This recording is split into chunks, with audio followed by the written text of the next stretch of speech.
Dear learners, welcome back. In this video, we are going to discuss all the questions from the previous year's ESE examination, right from the year 2005 to 2014, from the chapter Compaction of Soil.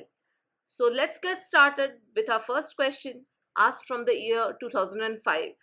So the question is assertion and reasoning type. Assertion says that the clay core of an earth dam is usually compacted on the wet side of optimum moisture content. And the reason says that the compaction on the wet side of the optimum moisture content reduces permeability and prevents cracking of core.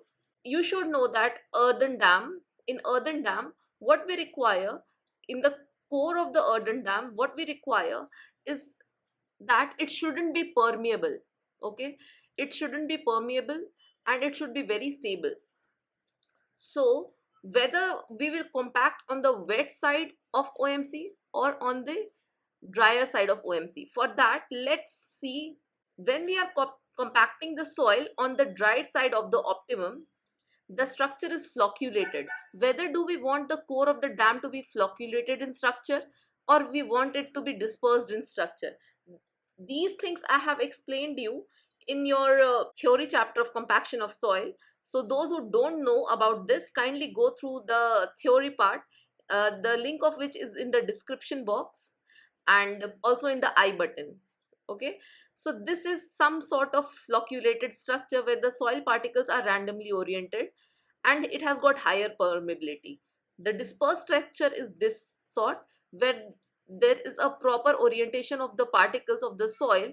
When we compact the soil in the wetter side of the optimum moisture content, we get such structures. It has got lesser permeability and better compaction.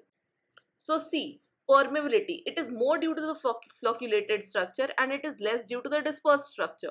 So what is our main motive? Whether we want the core of the earthen dam to be permeable or non-permeable. So definitely we want the core of the earthen dam to be non-permeable, right? We want it to be non-permeable. This is our main task. So it should be non-permeable. That means we should compact it on the wet side of the wet of OMC. Okay, we should compact it in the wet side of OMC. So the assertion is correct. Now let's see the reason. Compaction on the wet side of the OMC reduces the permeability and prevents the cracking of the core. Absolutely correct. It reduces permeability. This is the reason. If you see here, this is the reason. Compacting on the wetter side reduces the permeability. So what will be the correct option? Correct option will be statement 1 and 2, both are correct, and the statement 2 is the correct explanation for statement 1. So option number 1 is absolutely correct. Let's move on to the next question. Next question is, match list 1 with list 2 and select the correct answer with the code given below in the list. So there is list 1 about different kinds of rollers and list 2 about when do we use such rollers. So first is the sheep foot roller. Sheep foot roller, I have explained you before also in my theory lecture, of course. So let's see, sheep foot roller. What is it? Sheep foot roller is used, is having a kneading action, and it is used for clayey soil and projects like earthen dams. Okay, so sheep foot roller. Sheep foot roller is to densify the cohesionless soil to relatively larger depths? No. To compact lumpy cohesive soil fills? Yes. Let's see another options. To compact the soil at the corner places where the bigger rollers cannot access? No.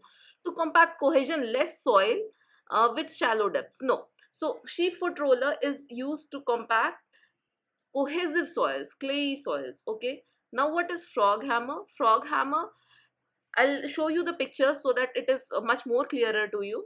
Frog hammer is used to compact soils at the corner places where the bigger rollers cannot access. Okay, so B is 3. What about vibratory rollers?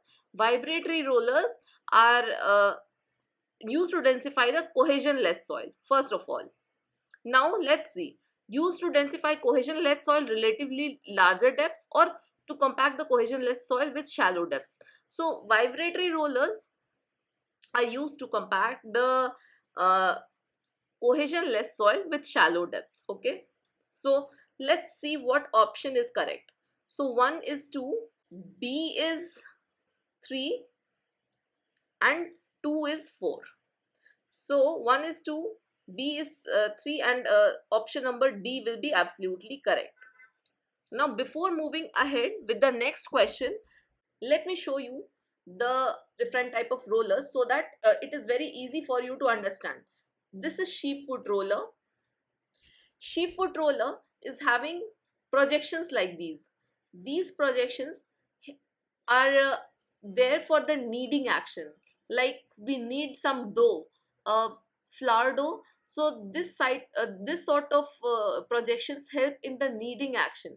And this sort of kneading action, what do you think when it is required? The kneading, when do we knead? When the particles are very fine, right? So when the particles are very fine, so this sort of kneading action is required in clay. So you have to be very sure that sheep foot rollers are used for clayey soils only. Then comes frog hammer or frog rammer, sometimes they call. So this is the vibrating portion, and this is how it has got a motor and a handle. So people just hold it like this and start the machine for compaction. So see how small it is. This is frog hammer. So this sort of compaction is used when the area is very confined areas. Now this is pneumatic roller. Pneumatic roller, it has got tire structure. So these are pneumatic tires. I mean, pneumatic tires means it has got rubber tires, like in the case of vehicles, normal vehicles. So this is used for both clayey as well as sandy soils. All sorts of soils can be compacted using this. Then comes the vibratory roller, vibrating actions. So this, whenever we vibrate things, when the particles are coarse, right? Like you have a jar, suppose these are rice particles. You have filled those rice particles, right? And you want some more particles to get inside. So what do? You tap the jar, right? You tap the jar. That means what you are doing, you are creating vibrations. Whenever you create vibrations, the particle rearrange themselves, and then there is surplus space then, and you can add more rice to it. It is a very common example in your own kitchen. Whenever you try to fill the jar with some pulses or some rice, what do? You tap the jar, right? So that means you are creating vibration. So vibratory rollers is for cohesionless soil. But in case of cohesive soils like clay particles, very fine particles, if you are filling the jar with some flour sort of thing, besan, or any flour like maida or anything, so when you tap the jar, it hardly compacts, right? It hardly compacts. If you don't know, just try, go in the kitchen and try something like that. You fill a glass full of flour and then tap, it will hardly create any impact. Okay, so for clay's thing, you cannot compact it using vibrations. But for cohesionless soil, sandy soils, you can use vibrations as a technique. So this will help you out while solving many more problems. Now let's move on to the next question. Next question is from the year 2006. Again, it is match the following type. Smooth wheel rollers. So smooth wheel rollers, more suitable for compacting cohesive soils or more suitable for compacting coarse grained soils. It is used for compacting soils in the confined places or suitable for both cohesionless or cohesive soils. So this is very confusing right now. So let's go on to the next option, sheep foot rollers. As I have told you here, sheep foot roller is for clayey soil, that means cohesive soils. So let's see, most suitable for compacting cohesive soils. Yes, this option is correct. So B is one. Now pneumatic tired rollers, these are pneumatic tire rollers, and it is suitable for both clayey as well as sandy soils. So used for compacting confined areas, no. So rammers are used for compacting confined places, right? Rammers, as I have shown you here. Frog hammer or rammer, they say. So it's three, of course. I'm very much confident about these two options. So let's check whether I can solve this question using just two informations which I am very sure of. Okay, so B is 1, B is 1 in two places, and D is 3. So no, I need another option as well. Let's see, let's check now. So of course option A and D are already eliminated, right? Now let's check for other options. Whenever you get confused, you can always approach by this elimination method. Now smooth wheeled rollers, so option number 2 and 4, smooth wheel rollers more suitable for compacting coarse grained soils, or pneumatic tire rollers suitable for both cohesionless and cohesive soils. So there are just two options left and you can easily guess. Smooth wheel rollers is more suitable for coarse grained soils, right? And pneumatic tire rollers for both cohesionless and cohesive soils, as I have told you before, right? As I've told you before, this pneumatic tire roller is for both clayey as well as sandy soil. Okay, so option number A is 2, then B is 1, C is 4, and D is 3. Option number B is absolutely correct. Now let's move on to the next question. Next question, again it's a match the following type, and the question states that there are a list: wet clays and silts, crushed rocks, fill soils, and sands. So which roller is used? Again this sort of question. So see how many times ESE asks this question. So wet clays and silts, what is it? It is fine grained soil, right? Fine grained soil needs kneading action, and it is by sheep foot rollers. So let's see whether it is there or not. uh no, sheep foot roller is not there.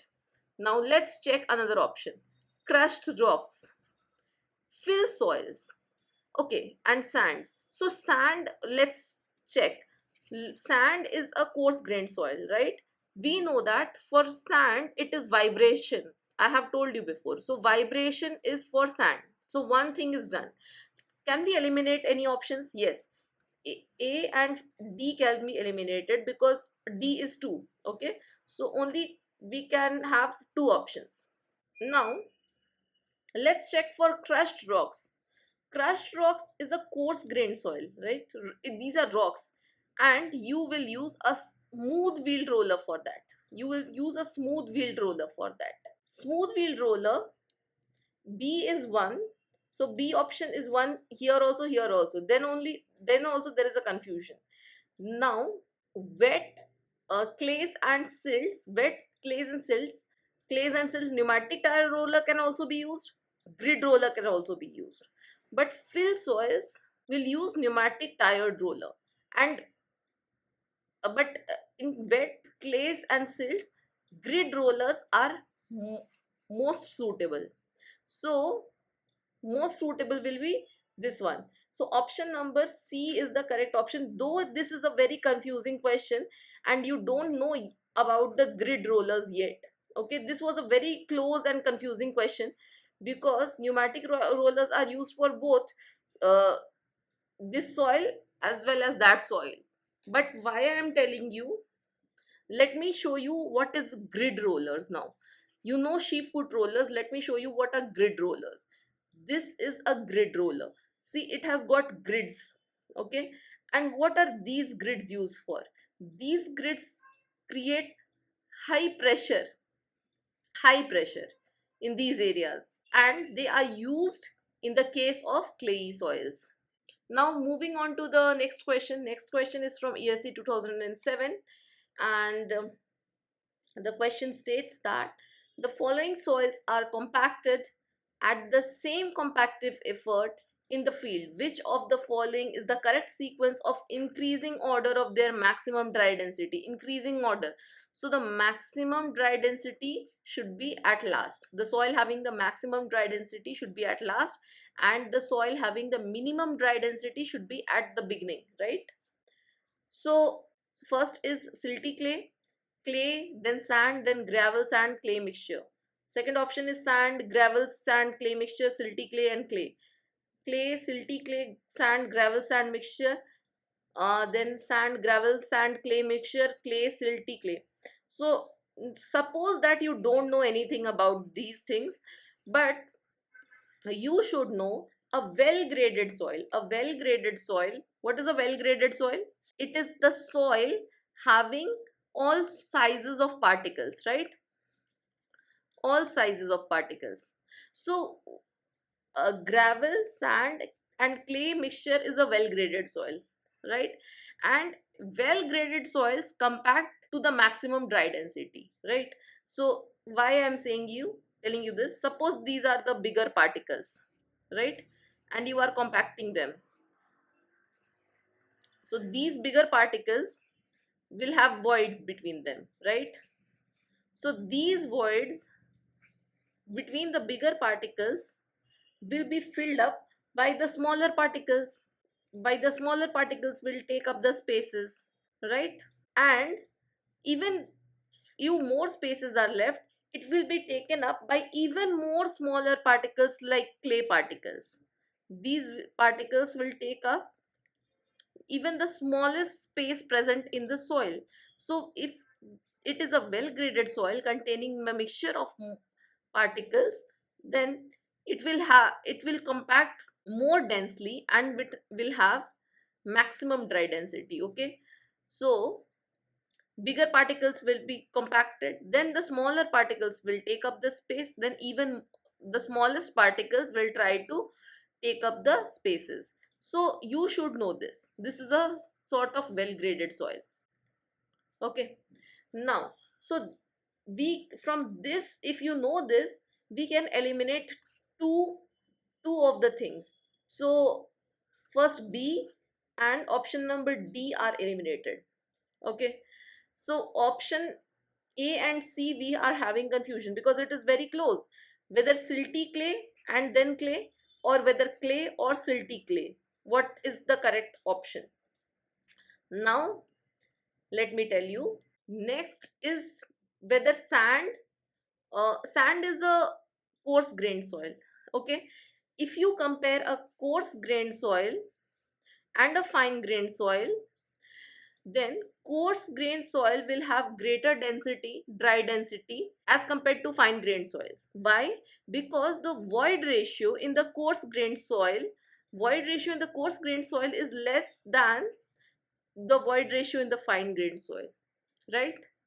Fine grained soils have greater void ratio than coarse grained soil. So coarse grained soil have are denser. Gamma D is greater than gamma D here of fines, right? Of coarse grained soil is greater than gamma D of fines. This reason I have told you. So in this, again, these two are sorted. The mixture well graded soil will have the maximum dry density. After that, sand will come, definitely. Now what about clay and silty clay? Which is having more plasticity? Silty clay or clay? Clay is having more plasticity. Okay. Greater the plasticity, lesser is the dry density. Okay. Greater the plasticity, lesser is the dry density. Then option number, using this analogy, option number C is the correct option. So clay will have least dry density as compared to silty clays, then will come sand, and then maximum dry density will be of gravel, sand and clay mixture. So theory of this question I have written here. It says that a well graded sand achieves much higher dry density than a poorly graded sand. Okay, so here is a well graded mixture, so it will have a greater dry density as compared to a poorly graded sand for same compactive effort. Now first thing is done. Now next, cohesive soils has greater air voids. So cohesive soils attains relatively lower maximum dry density as compared to cohesion less soil. Now when you have fine grained soils, two fine grained soils, one is silt and one is clay. Heavy clays have very high plasticity. and have very low dry density and very high optimum moisture content, then in case of this, silt will have greater gamma D as compared to clay. Silt will have greater dry density as compared to clay. Okay, now let's move on to the next question. I hope this point is very much clear to you. Next question states that an increase in the compaction effort will lead to which of the following? Decrease in optimum moisture content and maximum dry density. So maximum, if you increase the compactive effort, optimum moisture content will decrease and the dry density will also decrease. Of course not. If you are, suppose there is a soil particles like this, randomly oriented like this, and you are compacting that thing, you are compacting it, and after compaction what happened? It came closer. All the particles came closer. So what will happen to its dry density? Whether it will increase or decrease? Definitely it will increase. The dry density will increase, right? Which one is more dense? This one is more dense. So dry density will increase, gamma D will increase. Okay, due to compaction, gamma D increases. So first option is wrong. Decrease in the optimum moisture content and increase in the maximum dry density. So increase in maximum dry density is there, so this option can be correct. Increase in the optimum moisture content and decrease in the maximum dry density, of course not. The dry density will increase. Increase in both optimum moisture content and maximum dry density. So we don't know about optimum moisture content, whether it will decrease or increase. Okay, but if you go through my lecture, I have explained you using this diagram. See what is there in this diagram. There are two actions. Okay, we are compacting a soil and we get a compaction curve like this is shown in the yellow color here. This is at a lower stress level. But when we are increasing the stress level, that means we are imparting greater energy to it. We are increasing the compactive energy. What will happen? We'll get a curve like this shown in the blue color. So what will happen to the dry density? See here, dry density is going to increase and optimum moisture content is going to decrease. Okay, so optimum moisture content 1 is greater than 2. That means for the lower stress level, optimum moisture content is greater as compared to higher stress level. This I have explained you very elaborately in my lecture, so kindly go through that lecture. It's a just 45 minutes lecture where I have explained the entire concepts of compaction of soil in a great details. So once we know that increase in the compactive effort will lead to decrease in the optimum moisture content and increase in the maximum dry density, then option number B is absolutely correct and there is no doubt in it. Okay, let's move on to the next question. But before moving on to the next question, it's my humble request to please share this lecture with your friends, with your peer group, with your college group, whatever it is, so that others can also be benefited. Now, let's move ahead. Which of the following is correct? In a laboratory compaction test, the optimum moisture content of the soil decreases when the optimum moisture content of the soil decreases. See, when the optimum moisture content of the soil decreases, they are asking you that when it is decreasing. With increase in the compaction energy. Yes, if we are increasing the compaction energy, see here, look here. At the higher stress level, when we are increasing the compaction energy, the optimum moisture content is decreasing, right? From this curve, it is very much evident. If we are increasing the compaction, then optimum moisture content is decreasing. So this could be the correct answer.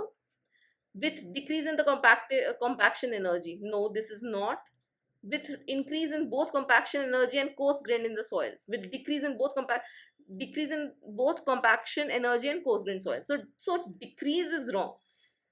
Whenever we are increasing the compactive effort, whenever we are increasing the compaction energy, the optimum moisture content is decreasing.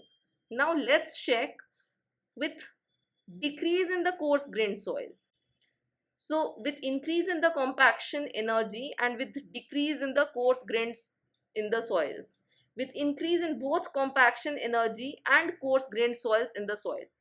So in which case do you think the optimum moisture content of the soil decrease? What is happening? See, as compared to fine grained soils, the coarse grained soils is having lesser surface area.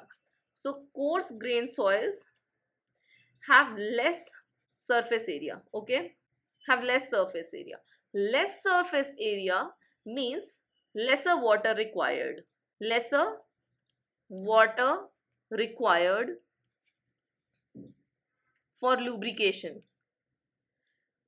So lesser water required means if you increase the coarse grained soils, if you increase the percentage of coarse grained soil, the optimum moisture content required will come down. Okay, so option number C will be the correct option, with increase in both compaction energy and coarse grained soils. So you are increasing the coarse grained soil, the surface area of the total surface area is getting reduced, so the water requirement for the lubrication purpose is also getting reduced. So here is what I have written here, the explanation of the question. As the grain size increases, the specific surface areas. What do you mean by specific surface area? Specific surface area means surface area per unit volume. Okay, so as the grain size increases, specific surface area of the soil solid decreases. Okay, so less water is required to make the lubricating water layer around the soil particles, and hence OMC decreases. This is the explanation for what is the question asked. So this chapter is based on very much concepts. You should know the concepts. There is very less numerical, but the concepts are required for cracking such questions. Let's move on to the next question. The question is from ESE 2009, and before moving ahead, please smash the like button if you are liking the lecture. Okay, now let's move on to the next question. Next question says that a cohesive soil yields a maximum dry density of 16 kilonewton per meter cube. So gamma D max is given as 16 kilonewton per meter cube during the standard Proctor compaction test. If the specific gravity is 2.65, G is given to you as 2.65. What would be its void ratio? They are asking you what is the void ratio now. So gamma is given to you. We know the formula for gamma. Gamma is what? Gamma T, I should say gamma T is gamma W G plus ES by 1 plus E, right? Gamma W G plus ES by 1 plus E. This formula you should know. This formula is very important while solving any sort of questions. But also you know that gamma D is given to you, gamma dry is given to you. In case of dry soil, what is the degree of saturation? Degree of saturation is 0. So this term will become 0. So we'll be left with gamma D is equals to gamma W into G by 1 plus E, right? This is the formula for gamma D. Gamma D max is given to you, okay? So that means 16 is given to you. What is gamma W? Is it given to you? No, it's not. No, it's not, right? But you should know what is the value of gamma W.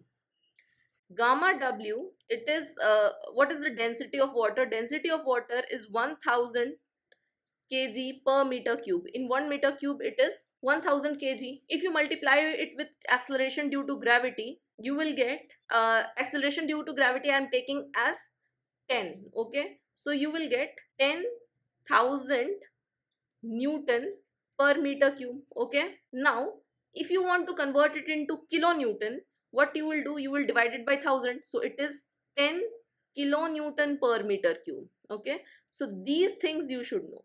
Even if you are confused, what is the, if you don't know what is the gamma W, while giving the exam you are confused what is gamma W, then if you know at least one value, it is 1000 kg per meter cube, you can easily convert it. I just converted this and told you, so that your brain has to remember very few things. It is 10 kilonewton per meter cube. So gamma W is 10.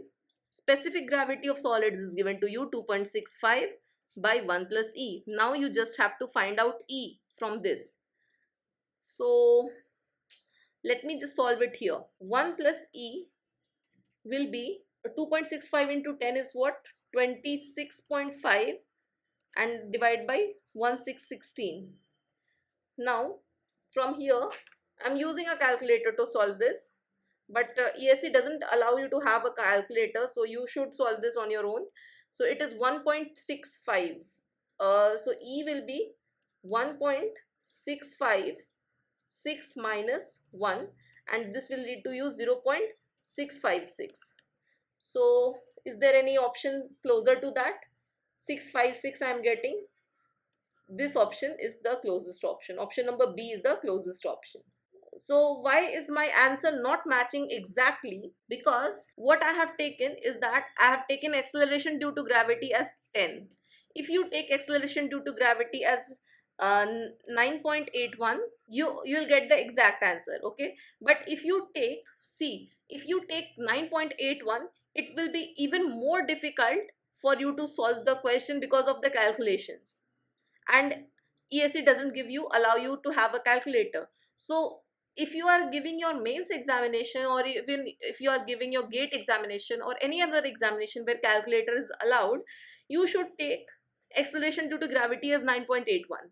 Then you will get what is gamma w. Gamma w you will get as 9.81 kilonewton per meter cube, and you will get a perfect answer. But for approximate answer I have taken it as 10, and I am getting the answer as approximate answer. Okay, why I have not taken 9.81? Because it will create more difficulty while solving the question. So I'm also giving you the tips and tricks which will help you in the exam. Now let's move on to the next question. Next question says that consider the following statement: increase in the shear strength of the soil and bearing capacity, increase in the slope stability, decrease in the settlement of the soil, decrease in the permeability of the soil. So which of the above statements with respect to the compaction of the soil are correct? So what will happen if you compact the soil? If you are compacting the soil, will the shearing and the bearing capacity of the soil increase? Yes, definitely. That is why we compact the soil, in order to increase its shearing and bearing capacity. Otherwise, what is the purpose of compacting the soil, right? The soil is loose, it is having very less bearing capacity, very less shearing capacity. But when we compact the soil, it becomes hardened, and its bearing and shearing capacity increases. So this option is absolutely correct. Increases in the slope stability. When the shear strength of the soil is increasing, just imagine, when the shear strength of the soil is increasing, it also leads to the stability of slopes. That's also correct. Decrease in the settlement of soil. So see, a less compacted soil, or say uncompacted soil, will settle more as compared to a compacted soil. If you are having a already compacted soil, what do you think? Which soil is having a less void ratio? Definitely this soil is having less void ratio. Then it will settle even less, because the soil particles are already close enough and they cannot come even more closer. Okay, so there will be very less settlement here as compared to here. Okay, so decrease in the settlement of soil, that's also correct. And decrease in the permeability. Less the void ratio, less is the permeability. More the voids, more is the permeability. So compaction definitely leads to decrease in permeability. So all four options are correct. So this option is absolutely correct. This is also a conceptual question. Now let's move ahead with the next question. The next question is from ESE 2010. Okay, so next question states that consider the following statements. A poorly graded or uniform sands compact to a low dry unit weight. As I have told you before also, well graded soil, see this example, well graded soil compact to a greater unit weight as compared to uniform soils. Okay, so this is well graded soil and this is uniform soil. Uniform soil cannot have more compaction as compared to well graded soil, right? So this is what this question was asking you. Poorly graded or uniform sands compact to a lower unit weight, dry unit weight. So this option is correct. Heavy clays with high plasticity have very low maximum dry unit weight. This option is also correct. This statement is also correct. I have just discussed this in previous questions. Okay, in clay soils the maximum dry unit weight tends to decrease as plasticity increases.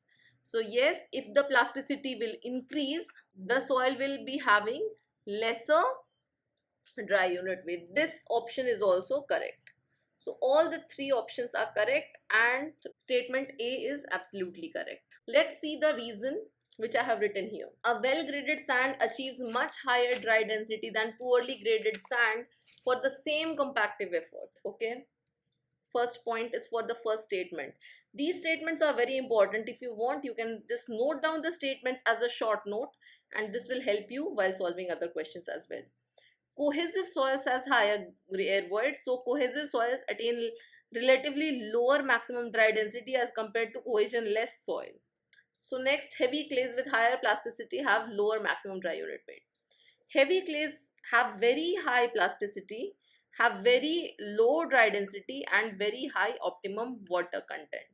So in case of heavy clays, the plasticity is very high, so the dry density is very low and optimum water content is also very high. Moving on to the next question. Next question states that in clay soils, the maximum dry unit weight tends to decrease as the plasticity increases. Just now I have discussed. As the plasticity increases, the dry unit weight decreases. Yes. So maximum dry unit weight decreases as the plasticity increases. That's correct. In clayey soils, the maximum dry unit weight tends to increase as plasticity increases. So these two statements are just contradictory. If you just read it once, that these two are contradictory statements. So either one will be correct or two will be correct. One and two both cannot be correct, right? So even if you don't know the answer, you can always eliminate, right? In clay soils, the maximum dry unit weight tends to decrease as the plasticity increases. In clay soils, the maximum dry unit weight tends to increase as the plasticity increases. These two statements are contradictory.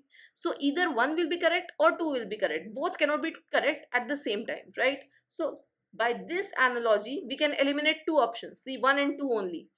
Wrong. 1, 2 and 3 only. Because 1 and 2 cannot be correct simultaneously. These two are contradictory statements. So, now, if you can eliminate two of these options, your chances of getting the correct answer is 50% now. You have the probability of getting the correct answer is 50%. So that's huge. Then you can attempt, even if you don't know the answer, you can attempt this. Okay, but I have to already told you this option is correct. One is correct, then option number D will be obviously correct. Even if you know just one option, even if you have read one and you haven't read the third statement, you can say that the option number D is absolutely correct. Okay, now let's read the third statement as well. Heavy clays with high plasticity have minimum dry unit weight and high OMC. This is the exact statement written here. Heavy clays of very high plasticity have very low dry density and very high optimum moisture content. So if you don't know these things, you should just make a note of these statements, because you will get statement based questions either in ESE, GATE or whatever state examinations you are giving. Now, let's move ahead with our next question. Next question is from ESE 2011. Now, before moving on to the next question, it's my humble request to like and do subscribe to my Telegram channel as well, so that you can get the latest updates about anything, upcoming videos and anything. So, let's move ahead with our next question. So, the next question states that when the compaction energy increases in the compaction of soil, both OMC and dry density decreases. Both OMC and dry density increases. OMC decreases but maximum dry density increases. OMC increases but maximum dry density decreases. For this, you should remember just one curve. Okay, one curve. That is most important. This is for lower compactive energy and this is for higher compactive energy. This curve is for higher compactive energy. Let me draw this. So for higher compactive energy, it is something like this.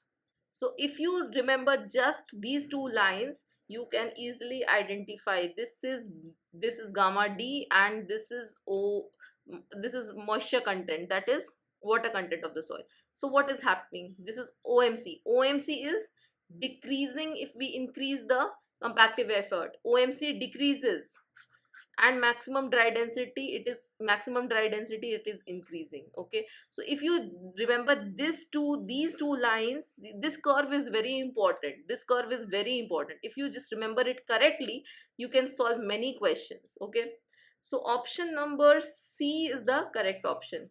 I have taught you this curve elaborately, and we have also encountered one of the questions before also. See here, this curve is very important, and we have encountered the similar questions here also. It decrease in the optimum moisture content and increase in the maximum dry density. So it is a repeated question with the same concept. So you should remember this curve. And those who don't know about this, please go to my lecture on compaction of soil, and then you can easily solve all these questions. Now, moving on to the next question. The next question states that the efficiency of the sheep foot roller depends on the weight of the roller and the number of feet in contact with the ground at a time. So if you look at the figure, by common sense, you can say this is sheep foot roller. If you look at the diagram here, this is sheep foot roller. How can you increase the efficiency? If you increase the weight of the roller, weight of the drum, if you increase the weight, greater will be the compactive energy and greater will be the compaction. If you increase the number of feet, what will happen? The more kneading action you can impart, and you will increase the efficiency of compaction. This is a very common sense. So even if you don't know, you have seen the figure, you can identify what is the correct answer, whether it is correct or not. So assertion is absolutely correct. The reason: sheep foot rollers are considered most suitable for compacting clayey soils. Yes, of course, this is also correct. But is the reason correct for the given assertion? No, this is not the reason. Both statements are correct, but this reason is not the reason for this assertion. So option number B will be the correct. Statement 1 and 2 both are correct, and statement 2 is not the correct explanation for statement 1. Okay. Next is also assertion reasoning type. In a compaction test at gamma D max and OMC, the degree of saturation is never 100%. Okay, at OMC, is the degree of saturation 100%? No, the degree of saturation is 100% at the zero air void line. If you remember the curve, we also have a zero air void line concept. You can go through that concept in my lecture video. And the reason what they are saying is that it is not possible to expel all the air entrapped in the soil by compaction. Of course, we cannot remove all the air particles in the soil just by compaction. It is never 100% saturated. So this, yes, assertion is correct, the reason is also correct, and the reason is the correct reason for the given assertion. So option number A will be the correct option. Statement 1 and 2 are both are correct, and statement 2 is the correct explanation for statement 1. Now let's move ahead with our next question. Next question is again based on this. Which of the following rollers is suitable for the soil cement stabilized road construction? Vibratory rollers, sheep foot rollers, pneumatic rollers, smooth wheel rollers. First of all, we can eliminate this smooth wheel rollers. Why? Smooth wheel rollers are for sandy soil. Okay, cement slurry is not sandy in nature, or it is not sandy in nature, so you can eliminate this. Next is sheep foot roller, on vibratory roller, or pneumatic roller. So this pneumatic roller is both for clayey soil as well as non-clayey soil. That means cohesive soil and non-cohesive soil. Sheep foot roller is for cohesive soil, and vibratory roller is for non-cohesive soil. Okay, so according to me, it should be sheep foot roller. Okay, but the book I have referred is saying that the answer is vibratory roller. And this is a very confusing question. Okay, this is a very confusing question. You can also use a pneumatic roller. So for such things, you have to take a risk. According to me, it's a sheep foot roller. Even if you just go to the Google and play a video footage of soil cement stabilization of a road, soil cement stabilization of a road, in that video you can see they are using a sheep foot roller. But multiple rollers are also used, so it is not a hard and fast rule.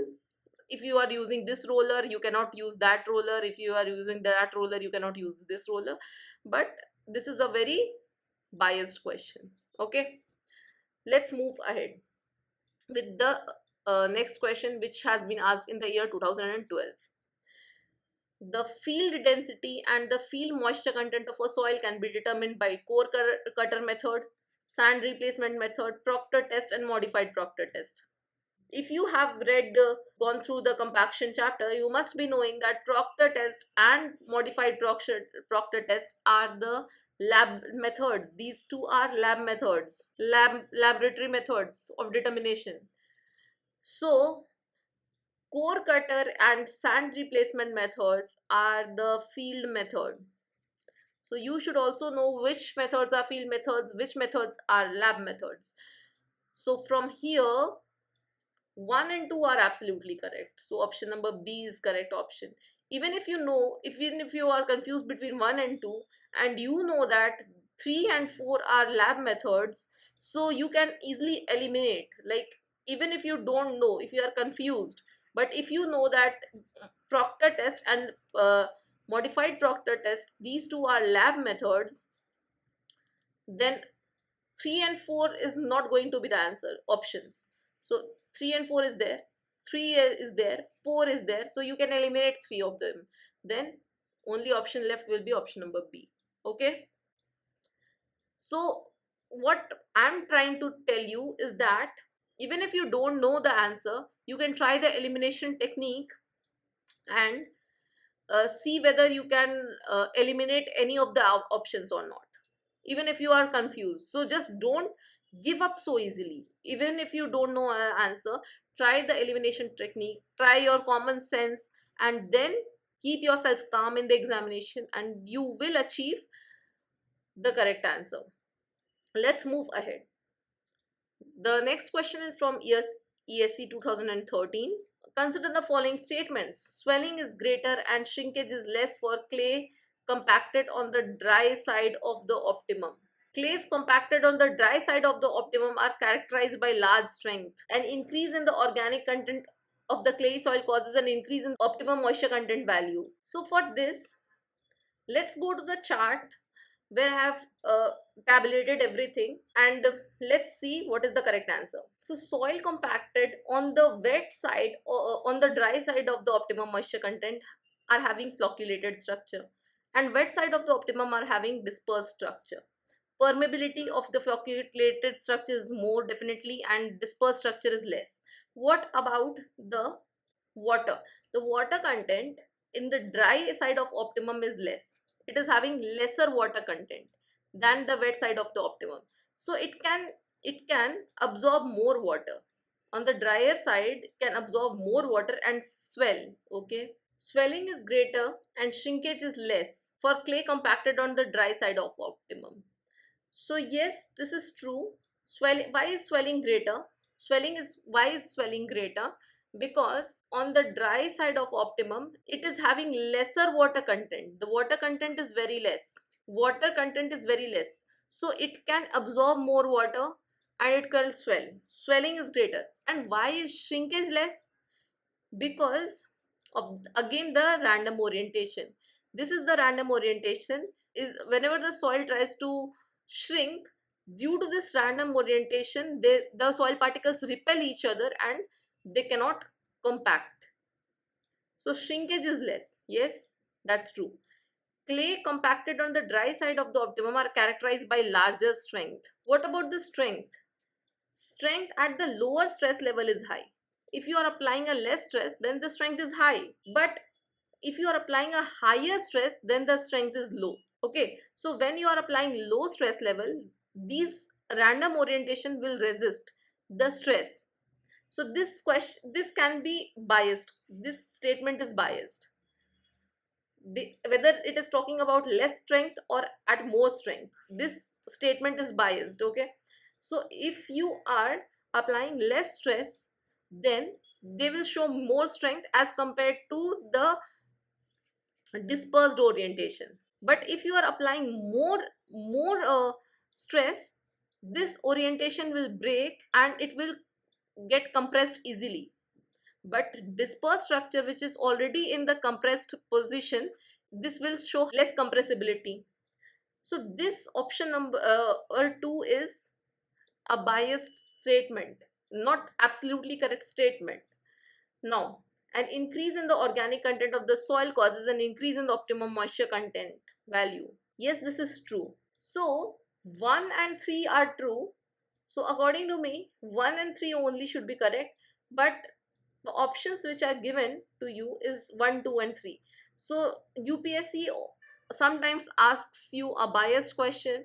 So this is one of the biased questions. I'm not telling you the correct, what is the correct option, what is the correct option. I'm not going for the options, but I'm just telling you the concepts. Let's move ahead with the last question, which was asked in the year 2014. The zero air curve is non-linear.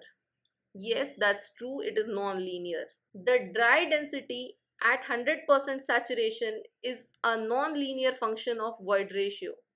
The dry density, the reason they are giving you is that dry density at this 100% saturation. So at 100% saturation, what is it? Gamma D is equals to gamma W G plus ES by 1 plus E. Am I right? So this is a non-linear function of void ratio, and that's also correct. So statement 1 is correct, and statement 2 is correct, and the statement 2 is the correct explanation for statement 1. So option number 1 is absolutely correct.